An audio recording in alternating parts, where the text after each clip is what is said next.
अतिशय चांगला अर्थसंकल्पही सादर केला, त्यावेळी आपल्या चर्चाही झाली।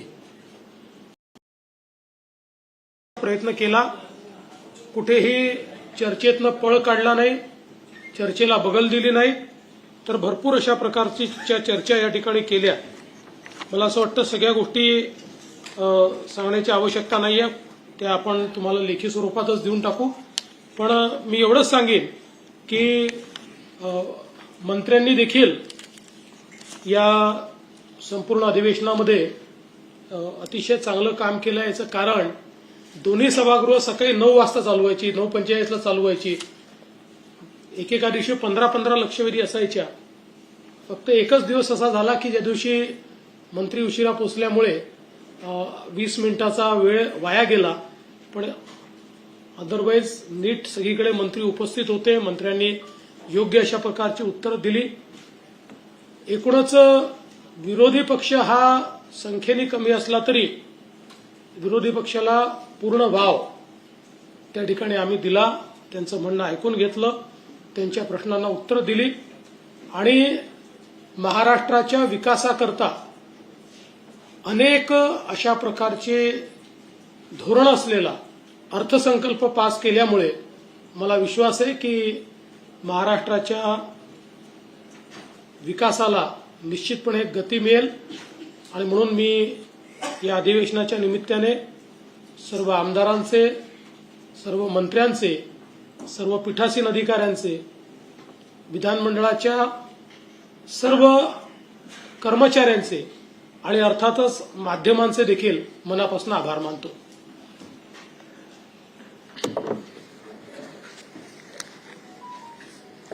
सगळ्या पत्रकारांचं मनापासून स्वागत। मुख्यमंत्री महोदयांनी अधिवेशनाच्या बाबतीत, कामकाजा बाबतीत माहिती दिली आहे। हे महायुती सरकारचं दुसऱ्या इनिंग मधलं हे पहिलंच बजेट सेशन आहे आणि या अर्थसंकल्पामध्ये देखील मुख्यमंत्री महोदयांच्या मार्गदर्शनाखाली वित्तमंत्र्यांनी अतिशय चांगला अर्थसंकल्पही सादर केला, त्यावेळी आपल्या चर्चाही झाली। सर्व योजना, विकास प्रकल्प, कल्याणकारी योजना सगळ्या सुरू ठेवून कुठेही अर्थव्यवस्था बिघडू दिली नाही, नियमांचं पालन काटेकोर केलं। आम्ही जीडीपीच्या 25%च्या आतमध्ये 18.35 आपण 17.5% आम्ही जे कर्ज आहे त्याच्यामध्ये आहोत। FRBMच्या 3%च्या आत आहोत, 2.76 असेल। म्हणजे जे काही विरोधकांना चिंता होती की काय होणार टीका करत होते की आता सगळ्या योजना बंद होणार, सगळं बंद होणार, विकास प्रकल्प बंद होणार, पगार कसा देणार, सगळं काय। परंतु आज सविस्तरपणे मी अंतिम आठवड्यामध्ये देखील त्याला उत्तर दिलं। मुख्यमंत्री महोदयांनी देखील राज्याची आर्थिक परिस्थिती आणि जे काही विकासाचा वेग आहे त्या बाबतीमध्ये आम्ही अंतिम आठवड्याला उत्तर देताना दिलेलं आहे। खरं म्हणजे या अधिवेशनामध्ये संविधानावर देखील चर्चा झाली, अनेक विषयांवर चर्चा झाली। आता किती 12 विधेयक वगैरे त्या बाबतीमध्ये मुख्यमंत्री महोदयांनी याच्यात उत्तर दिलंय, म्हणजे तुम्हाला सांगितलंय। खरं म्हणजे महायुती सरकारची देखील ही इनिंग आमची धडाक्यात सुरू झालेली आहे। 2.5 वर्ष जे आम्ही ज्या वेगाने काम केलं आणि एकीकडे विकास प्रकल्प, दुसरीकडे लोकाभिमुख कल्याणकारी योजना पुढे नेताना जे सर्वसामान्य माणूस केंद्रबिंदू मानून आम्ही काम केलं, मग शेतकरी, कष्टकरी, कामगार, महिला भगिनी सगळेच, आणि त्याची प्रचिती देखील, त्याचा परिपाक, फलश्रुती आम्हाला महायुतीला विधानसभेच्या निवडणुकीमध्ये देखील मिळाली।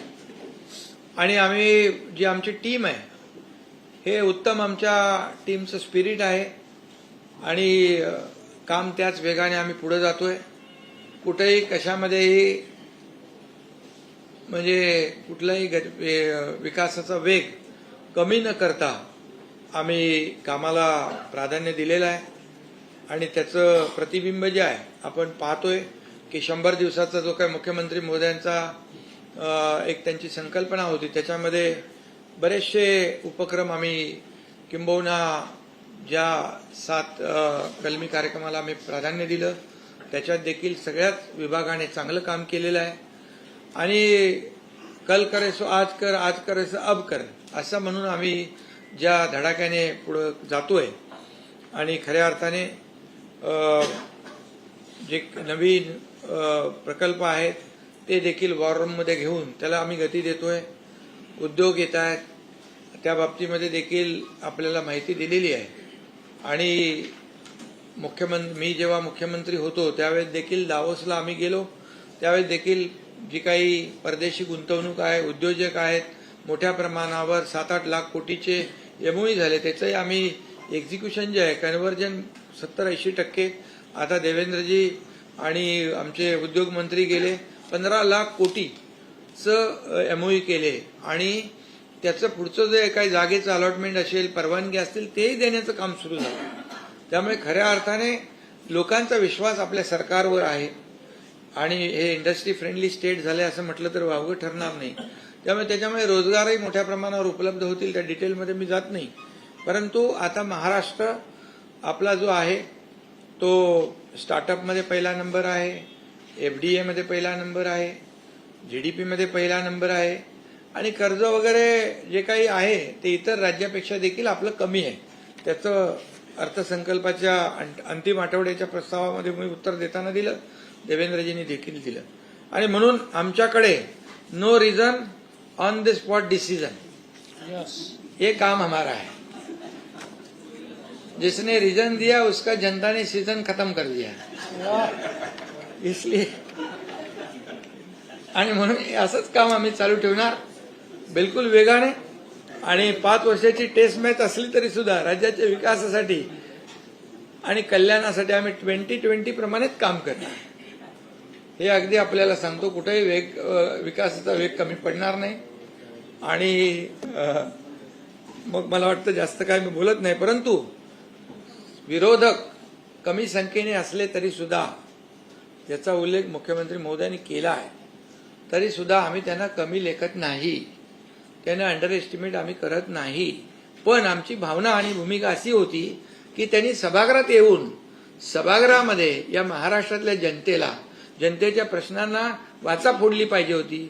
शेतकऱ्यांचे विषय असतील, इतर जे काही ज्वलंत विषय आहेत त्या बाबतीमध्ये सभागृहात येऊन चर्चा करायला आणि त्याला उत्तर द्यायला आमचं सरकार तयार होतं. परंतु त्यांनी पायऱ्यावरच ते सगळं आंदोलन करण्यामध्ये धन्यता मांडली. काही जण 30 आरोपाची टेप वाचून विधान भवनाच्या स्टेपवरूनच घुमजाव करत होते. त्यामुळे टेप जुनीच आहे ती, सही करून गायब. आता काय म्हणतो त्याला आपण, आपलं संविधान खतरे में म्हणणारे संविधानावर सभागृहात येऊन बोललेच नाहीत. ही मोठं शोकांतिका आहे. आणि त्यामुळे दुर्दैव आहे का बाबासाहेबांचं जे संविधान आहे, लोकशाही त्यांना कोणाला मान्य नाही का, असा एक प्रश्न या ठिकाणी मी आतमध्ये सभागृहात बोललोय. पण ते ठीक आहे. आमचं एवढंच म्हणणं आहे की सरकार काम करतंय. आता घटनाबाह्य सरकार नाही आहे, 235चं सरकार आहे.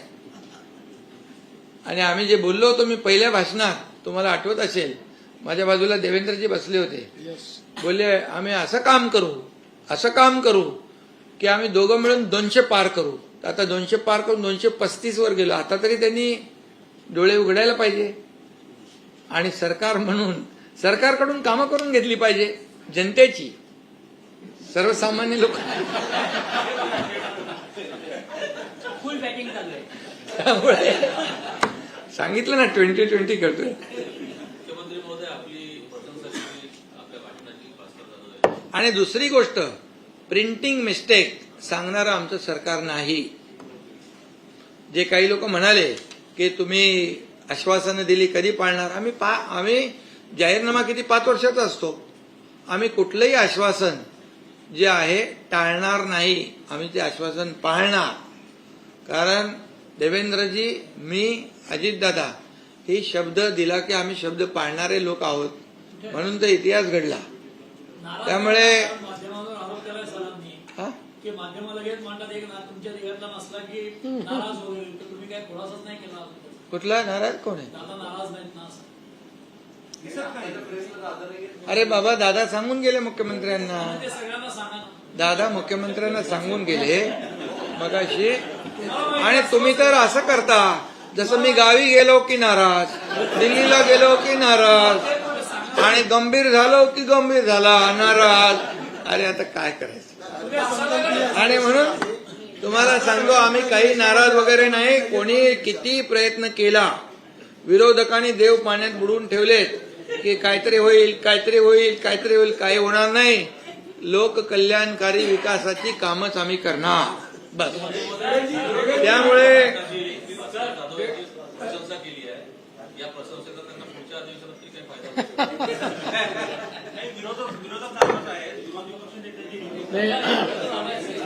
भास्कर जाधवांनी जी प्रशंसा केली त्याबद्दल त्यांचे आभार मानतो. महाराष्ट्राच्या विधानसभेमध्ये ही पहिलेपासून पद्धत आहे की एखादं भाषण जर उत्तम झालं तर कुठल्याही पक्षात, सत्तारूढ पक्षातनं विरोधी पक्षाला चिठ्ठी जाते, विरोधी पक्षातनं सत्तारूढ पक्षाला चिठ्ठी जाते. माझी पण सवय आहे, एखाद्या जर विरोधी पक्षाच्या सदस्यांनी चांगलं भाषण केलं तर मी चिठ्ठी पाठवतो त्यांना की तुमचं भाषण चांगलं झालं. बाकी विरोधी पक्ष नेता तर ठरवण्याचा अधिकार आमचा नाहीच, तो अधिकार अध्यक्षांचाच आहे.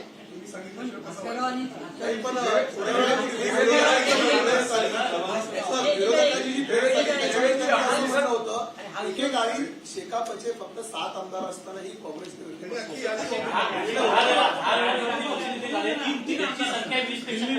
तुम्ही, माझं म्हणणं तेच आहे की तुम्ही चुकीच्या ठिकाणी प्रश्न विचारताय. प्रश्न हा अध्यक्षांना विचारला पाहिजे. अध्यक्ष इंडिपेंडंट आहेत. अध्यक्षांवर सरकारचा कुठलाही दबाव नाही.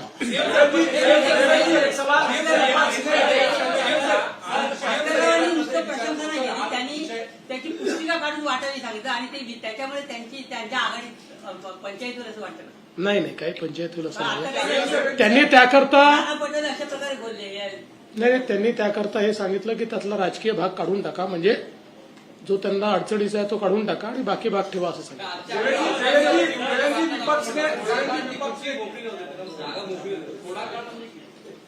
ते गमतीने बोललो. बाकी उद्याही अध्यक्षांनी निर्णय घेतला तर आमची तयारी आहे. देवेंद्र पक्ष ने बोला कि पूरा अधिवेशन सिर्फ कब्र से लेकर कामरा तक ही रह गया और जानबूझ के डाइवर्ट करने के लिए इस तरीके के मुद्दे लाए गए सरकार की तरफ से. देखिए, रोज 6 घंटा काम करना चाहिए, रोज 9 घंटा काम किया. इतनी सारी चर्चाएं की, किसानों पर चर्चा हुई, कामगारों पर चर्चा हुई, माथाड़ी का बिल हुआ, बजट पर चर्चा हुई. अब उनके दिमाग में कब्र और कामरा ही होगा, तो हम क्या कर सकते? उनके दिमाग में उतना ही जाता है, उनको उतना ही दिखता है.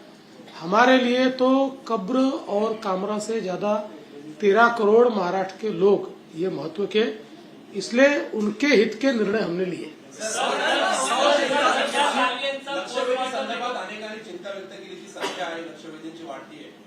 तर पुढच्या ज्या गटनेत्याची बैठक असेल किंवा पीएससीची बैठक असेल काय याच्यावर चर्चा करून काही याच्यामध्ये लक्षवेधी वाढल्या तरी हरकत नाहीये. फक्त आम्ही अध्यक्षाला ही विनंती केली आणि पुन्हा एकदा करणार आहोत अध्यक्ष आणि सभापतींना की निकषात बसणाऱ्याच लक्षवेधी चर्चेला आल्या पाहिजे, निकषाच्या बाहेरच्या येऊ नयेत.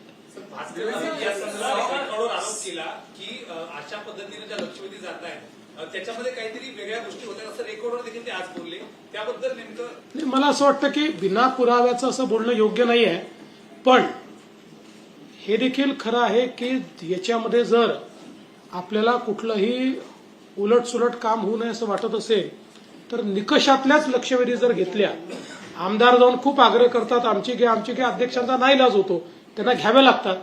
पण एकदा सगळ्यांनी मिळून जर ठरवलं की निकषाच्या बाहेर फार जायचं नाही तर मला असं वाटतं की कुठलीही गडबड मध्ये होऊ शकत नाही. संविधानच घ्याव्यात असं आहे का? जयंत पाटलांनी दाखवलं पुस्तक तर नियमात किती आहेत आणि समजा 500 लावल्या तर तुम्ही फक्त लक्षवेधीवर दिवसभर चर्चा करणार का आणि कायद्यावर 2 मिनिटं करणार? असं नाही आहे. लक्षवेधीवर ज्या चर्चा झाल्या त्या ऍडिशनल टाइम मध्ये झालेल्या. तुम्ही जर मॅक्सिमम सकाळी 18 दुपारी 30 या संख्येने ठेवलं नाही असं नाही आहे. तुम्ही जर बघितलं तर मॅक्सिमम या ऍडिशनल ज्या सकाळी विशेष सत्र आहे त्या सत्रात ठेवल्या. दुपारी पण ज्या केल्या त्याच्यामध्ये वेळेची मर्यादा पाळत 1 किंवा 2 प्रश्न. आता काय नवीन सदस्य आहेत, पहिलं अधिवेशन आहे, सदस्यांची अपेक्षा असते की आमच्या मतदारसंघात काही ना काही आम्हाला मांडता आलं पाहिजे, त्याकरता त्यांनी अकोमोडेट केलं. पण याचा अर्थ कायद्यांची चर्चा थोडी करटेल केली.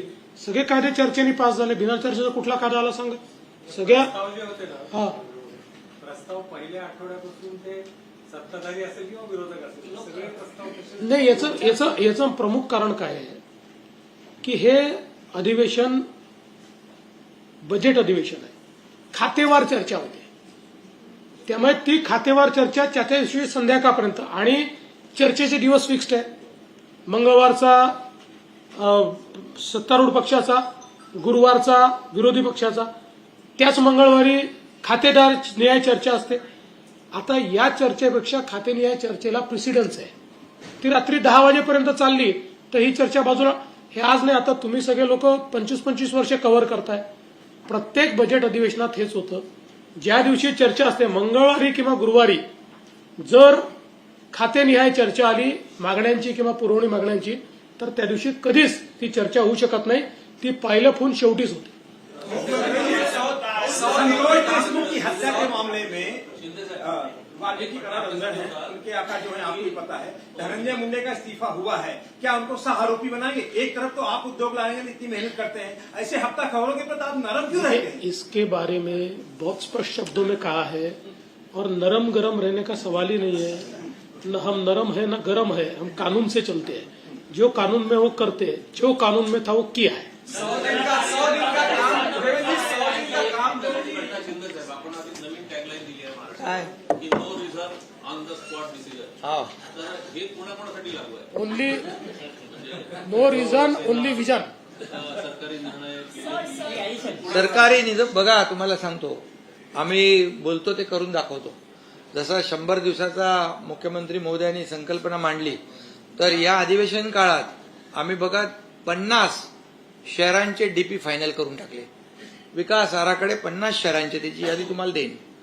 आणि त्याचबरोबर जे नव्या मुंबईतल्या 12.5% भूखंडावरचा प्रकल्पग्रस्तांचा विषय होता, त्यांना FSI आणि उंची वाढवण्याचा, तो आम्ही निर्णय घेऊन टाकला.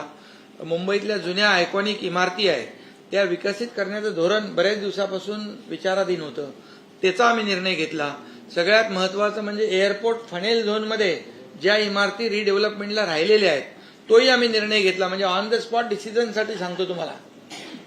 आणि मुख्याधिकारी संवर्गातील 105 मुख्याधिकाऱ्यांची पदोन्नती पण करून टाकली. आणि बाकी इतर जे 7 कलमे आपल्या हे आहे जे 100 दिवसाचं, त्याच्यामध्ये लोकांना त्या भागामध्ये जिल्हाधिकारी असतील, जिल्हास्तरीय अधिकारी असतील, ते भेटण्याचं काम, त्यांना न्याय देण्याचं काम, ह्या सगळ्या गोष्टी ज्या आहेत, जात पडताळणीचं आणि ऑनलाईन करून टाकलं आणि ताबडतोब घर बसल्या. आणि अशा सगळ्या योजना ज्या आहेत, 7/12 केला, मुद्रांक ते तुम्ही केलं ना आता का, जिवंत 7/12 केला, जिवंत 7/12 ऑन दी स्पॉट डिसिजन.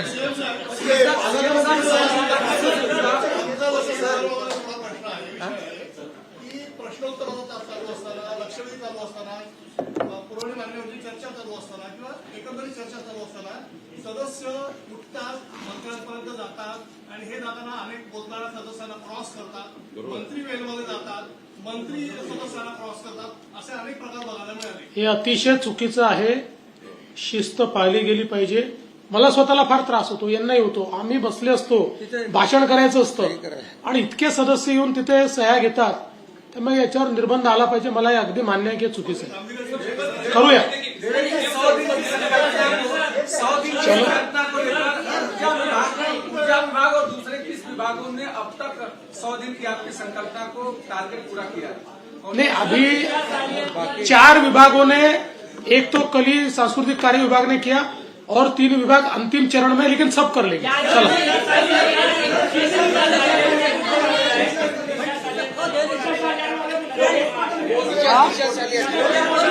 चलो सर